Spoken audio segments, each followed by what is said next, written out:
Back in 2017, I did a series called, the We Died in 2012 series. And I didn't know at the time exactly what it was that I was doing because I didn't have the terminology and I didn't have the vocabulary, and I really didn't understand what was happening around me in terms of the Mandela effect and all those other things. And as I went through the series, I started to explore different ideas around the central concept, the central thought experiment of what happens in the wake of something that is incredibly traumatic to a large population, and how do they react to something like that. At the micro level, it would be something like The Sixth Sense. That was a perfect example of someone who was in the afterlife and they didn't know. The Nicole Kidman movie, The Others, as well as Jacob's Ladder.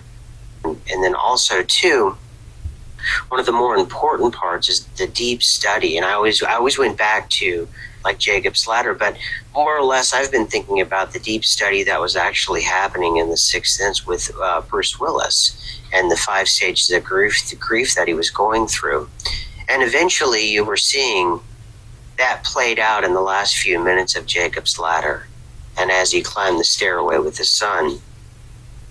But I didn't know at the time the way in which reality was actually working and the way it was sort of careening towards this dissolving consensus is slowly dissolving into this kind of almost a bit of like a symphony of chaos in a way. And I don't know exactly where it's going to end up right now, but I noticed yesterday on my show on the Lizard Ritual on Truth Frequency Radio that I do, I recognized 3 major tracks that were going on with this chaos, this sort of band of chaos that we find in our own individual frequency right now. On the second track, you sort of have this social media thing that's going on. And I think it's sort of a kind of satellite. It's sort of a satellite problem of the original political issues we're dealing with. And then finally, we have something that is causing the largest amount of dissolving consensus, which is almost the daily update now that we have of the UFO confirmation disclosure process that we have. And it wasn't until yesterday that I realized how powerful some of those ideas that I was putting forth. Now, let me preface this with saying that my ideas alone aren't all that powerful in and of themselves. But what I'm thinking of with this idea is particularly with looking back, and kind of as a retrospective on my work back then, that body of work I did back in 2017, I started to think about the idea of a more malleable reality.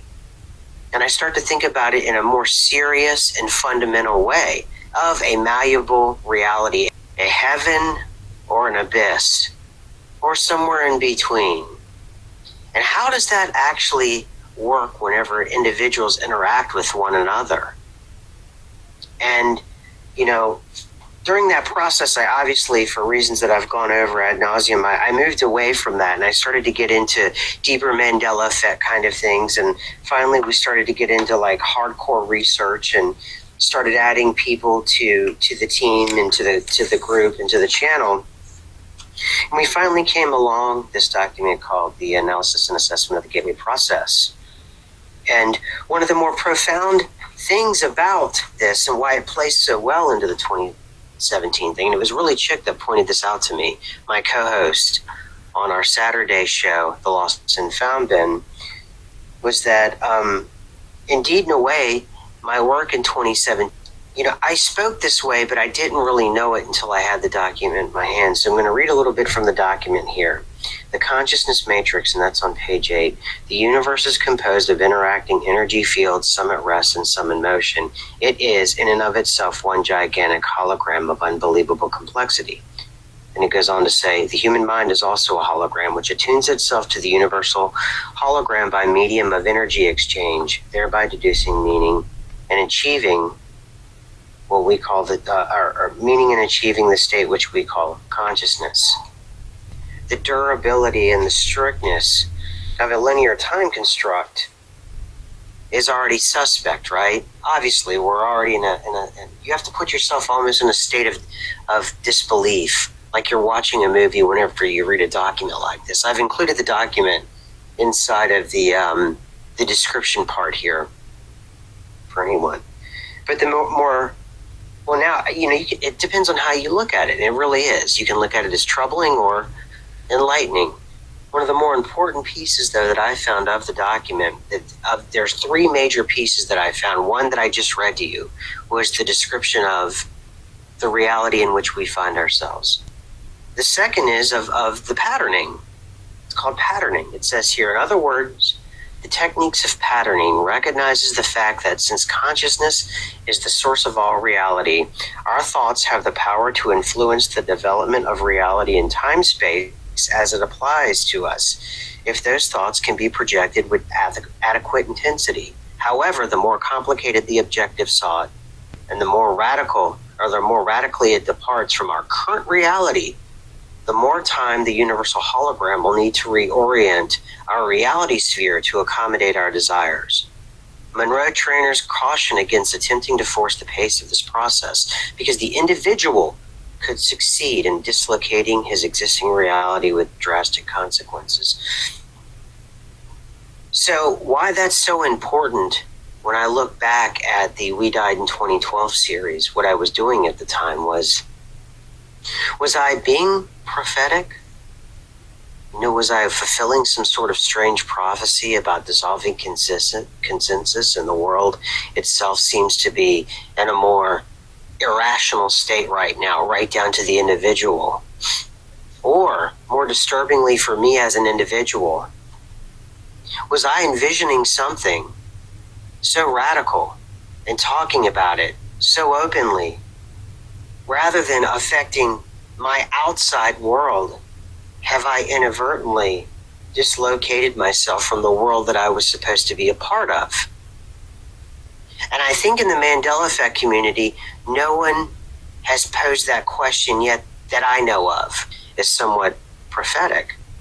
Is it the outer world that is changing, or is it our own inner worlds that have been radically dislocated from the world from which we come from?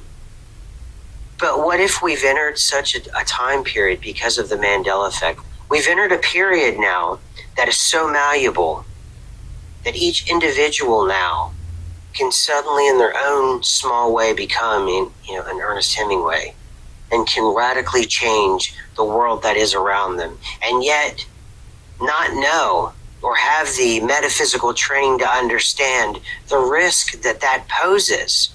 Or indeed, the peril of the artist has always been the risk that they've posed. They've gone too far out into the world of the imagination, right? That's why there's copyright. They want to make sure that whatever territory that they've staked claim on, that's theirs. It's all the territory of the imagination is much like real estate. Once you've staked your claim there, that's like your title and deed to that land. That's why Disney, I always say, it wants to capture your imagination. It wants to capture your property, your imaginative property, and to ensure that they remain your landlord forever. And that's just a phrase. I'm not specifically attacking Disney, and I'm not specifically attacking any entertainment outfit that's out there to sort of capture your imagination. But for those who refuse to have their imagination captured, I wonder if we do run that risk at times, where we find ourselves inadvertently patterning. Indeed, if we are dealing with a holographic universe, we find ourselves inadvertently patterning, and thus we run that risk of dislocation. And is it that it's the Mandela effect that's affected the outside world? Or is it that we've all inadvertently, in our own ways, in some strange cycle that we didn't understand. We pulled down from the muse like a fiction writer or a pulp writer from the earliest 20th century. And we sort of reoriented everything around us. And because of whatever has changed and made reality as strange, where, there are art exhibits on the moon, it's raining on the moon is in Earth's atmosphere, UFOs are now a reality. No one can stake that claim. Skeptics are on the run. Could there be lizard people that are shapeshifters? You can no longer laugh at that. Well, sure you could, but you really don't know now, because who's the authority to tell you no? If there are UFOs, are you going to sadly cling to articles that say, well, that's fine that if we have to admit that there's UFOs, that doesn't mean that there's aliens? That's sort of like arguing that there was nothing and then suddenly there was something, right? That's like arguing, like I said yesterday, that that's sort of the vascular system of a goldfish just suddenly popped into being without something imagining it into being first. But more profound too, once the document got into my hands, and it's one of those old sayings, when the student is ready, the teacher will show up. This document was written in 1983, and it was, as far as I can tell, it is so far the most profound thing that I've ever read in my entire life. It is the most profound thing I've ever read in my entire life. And if you go to page 27 of it, it says, be intellectually prepared to react to possible encounters with intelligent, non-corporeal energy forms when time and space boundaries are exceeded. And more importantly than that, as disclosure for you, you get the K, where it says, arrange to have groups of people in focused 12 state unite their altered consciousness to build holographic patterns around sensitive areas to repulse possible unwanted out-of-body presences. What that section is saying is that you've got a group of human beings that have left this time-space. They've created their own space through their own will, intention, and imagination. And they've somehow created, through this patterning that they've named it, which I would call imagination. And through their imagination, through their patterning, they've created this imaginary shield that will repulse anything unwanted around them that's not human or that's not known to them.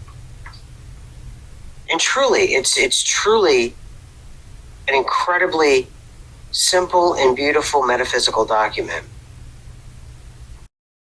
And you find something is so incredibly profound, because I've always had this idea, this strange idea, that if you could probably take one book, and if you read it over and over again as your life changes, you'll be able to find different meanings in that book. And eventually the book, regardless of what the subject is, it will actually become a device that will teach you, not in the actual. That was sort of what I was talking about on Twitter earlier this week, about the crazy tweet from the NASA official talking about Mars helicopters. Try and read that tweet in a vacuum, because I always say, nothing is in a vacuum. There isn't just a Mandela effect designation, and there's just an ET designation or a UFO designation or an occult designation or an esoteric designation. No. None of it is in a vacuum. However, in order to sort of get perspective on something, try sometimes to remove the narrative around a lot of things and actually read the text and develop your own internal narrative. And do that too with holy books as well. Develop your own internal narrative rather than what's been told to you. Oftentimes you hear people say they don't know the Bible and they've gone to church their entire lives, and when you actually read the Bible, it becomes something of it jolts them, it's shocking to them, because they've listened to other people tell them, what it means. And that goes with anything really profound, and the Bible is profound. It's incredibly profound. But I've always wondered that too, is can you take just one book, a book of fiction from, let's say, a medium talent author right? And really derive incredible meaning from the metaphors that you make up from your own substrata. And use that as a mechanism to guide you into untold wisdom in this uncharted territory. And if you refuse to deviate from that book, does the book itself have to take on the burden, that load? Especially if you read the gateway process, that there's definitely a large amount of what's around us has to do with what we think and how we impose it on the world and ourselves. And you also see a beautiful sort of harmony in reality that will only acquiesce so much to your will before it begins resisting and you find yourself dislocated. Throughout history, you see all kinds of people who gain some sort of esoteric power or something, and they push it too far and it ends in a destructive way for that person. And it goes back to very, very basic morals and very basic principles, right? Very, very basic things. You can only push things so far before it gets pushed back to you. And again, as I've decided to read this over and over again, I can find different meanings towards it. Every time I read it, like I read it just now, I've found new things every time. So I'm convinced that can be something of a learning tool, of a life kit. You can add that to your life kit. When you're out in those stormy seas, reread something that gave you meaning at another time in your life and see what it does for you. That's an interesting exercise right there. But anyway, back to the We Died in 2012 series. I didn't realize until I looked back and at all of those things I was talking about. In a lot of ways, it's come true, what I was saying. And in a lot of things that I was absolutely guessing. But it was coming from somewhere. And that's the thing that I think the greatest disservice I think a lot of people have in modernity is that they're sold this idea because it's fiction, it has less value than quote unquote fact. And yet this idea of facts, they keep crumbling in front of us, especially up to scrutiny. Just like this UFO thing for 70 plus years, governments around the world. And I know Americans want to blame their government, but it's all governments. And I understood why they did. I get it. I totally get why they did it. There would be a collapse of society, the likes of which we can't imagine. So I understand that. I get it. But it was for the longest time considered a fact. And it was a fact that just wasn't we're alone, that's it. It's over, done. And we can have flights of fancy, but that's it. And yet not one of those reductive materialists ever thought to think, where do my ideas come from? Well, the big thinkers did, but the mediocre thinkers and the low-level thinkers, and those were the ones that were probably the most rabid in their ravaging of someone with an opposing idea, because that's usually, most people who are that way will react in the most rabid of fashions. Because if, deep down, there is a central truth. And if you dig down deep enough, it's there. And sometimes it's incredibly painful, and that's why people ignore it. And that's why we find the distortions that we find and the overall harmony of the reality. Because the reality, in fact, will bend towards your will, but only so far. So you need to take care when you do pull down from the muse of fiction. And that is also why lies are so despised, and why they're also so powerful. What is the difference between a lie and a fiction story that we watch, right? It's the context that it's giving. And yet, in that moment when we're watching a film and we're in that moment of suspended disbelief, what do? We believe it's happening. We surrender our emotions. We laugh, we cry. We become terrified. Like that what was that horror movie recently? It wrecked me. hereditary, terrified me. Because I'm still willing to suspend it, my disbelief. I'm willing to put it on the shelf for that time. But are they lying to me? Do these people actually exist? No, because it's the context. But what some people do sometimes is they remove that from the normal narrative that this context is embedded, like a crown jewel. You take it with a knife and you cut it out of the crown, and you decide to look at the jewel all by itself, and you realize that perhaps the jewel looks very different whenever it's by itself rather than inside the crown, because the crown represents the narrative that jewel is surrounded by. And if you were to take that knife and you were to take out that jewel, or whatever tool, but I prefer the idea of a knife because it's blunt what you're doing.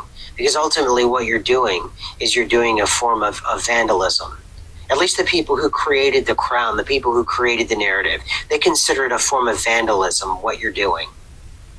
But you take out the jewel and you can see it, if it has any flaws, if it looks different, if it's fake. What does it actually mean to the crown, to the narrative? And it's all these thought ideas, all these thought processes that are important to do. And the reason why you need to do them is because just like working out your body, if you work out your mind with things like this, you start to know where that limit is. And I think a lot of people, they end up daydreaming, they end up patterning and not even knowing they're doing it. And it ends up in a place that they didn't expect.